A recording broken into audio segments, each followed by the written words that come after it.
তিন ধরনের মানুষকে কখনোই বিশ্বাস করবেন না। নাম্বার 1, যে আপনার বিশ্বাস একবার ভঙ্গ করেছে, তার মানে তার বিশ্বাস ভঙ্গের একটা ট্রেট আছে, অভ্যাস আছে। তাকে আবারও যদি আপনি বিশ্বাস করেন, সে আবারও সেই বিশ্বাস ভঙ্গ করতে পারে। হ্যাঁ, সুযোগ দেওয়ার অপশন যদি থাকে অবশ্যই দিতে পারেন, কিন্তু সাবধানে দিবেন, once a liar always a liar. Number 2, যে মানুষ সবসময় আপনার সামনে অন্যের বদনাম করবে, তিনি স্বভাবতই একজন জাজমেন্টাল পারসন। হ্যাঁ, কোনো একটা ইনসিডেন্ট বা কোনো একজন দুইজনের কথাবার্তা আমরা সবাই কম বেশি আলোচনা করি নিজেদের লোকের সাথে, কিন্তু কন্টিনিউয়াস যদি আপনি দেখেন তিনি সবার কথাই আপনার কাছে খারাপ বলছে, সবারই কোনো না কোনো সমস্যা তার চোখে ধরা পড়ছে, তার মানে আপনি এই ব্যাপারে নিশ্চিত থাকেন যে আপনার বিষয়েও তিনি অনেক সুন্দর করে নিশ্চয়ই অনেক বর্ণনা অন্য কারোর কাছে দিয়ে থাকবেন, কারণ এটা তার স্বভাব। তৃতীয়ত, সেই ব্যক্তি যে দেখবেন আপনার সামনেই হুট করে কোন একজন মানুষের সাথে একটা মিথ্যা বলে ফেলছে।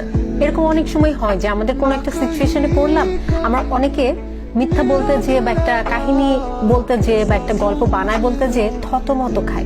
মানে সেই সকল মানুষের আসলে এই ধরনের স্টোরি মেকিং বা মিথ্যা বলার অভ্যাস নাই, এই জন্য তারা সঠিকভাবে উপস্থাপন করতে পারে না।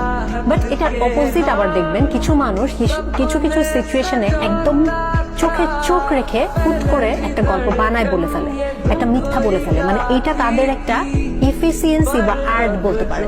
তো এই সকল মানুষ কিন্তু বেশ ডেঞ্জারাস, কারণ তিনি এই ধরনের সিচুয়েশন ট্যাকেল দিয়ে অভ্যস্ত, এই ধরনের মিথ্যা বলে, এই ধরনের স্টোরি মেক করে এবং কনফিডেন্সের সাথে মিথ্যা বলে তারা অভ্যস্ত।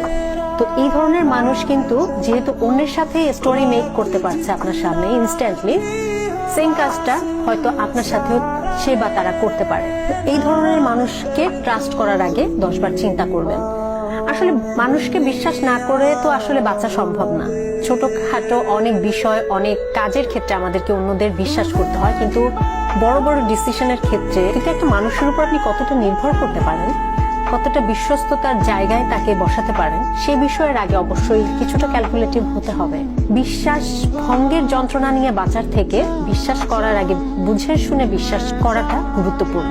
এতে জীবনে অনেক আনওয়ান্টেড আননেসেসারি ঝামেলা থেকে বেঁচে থাকা সম্ভব।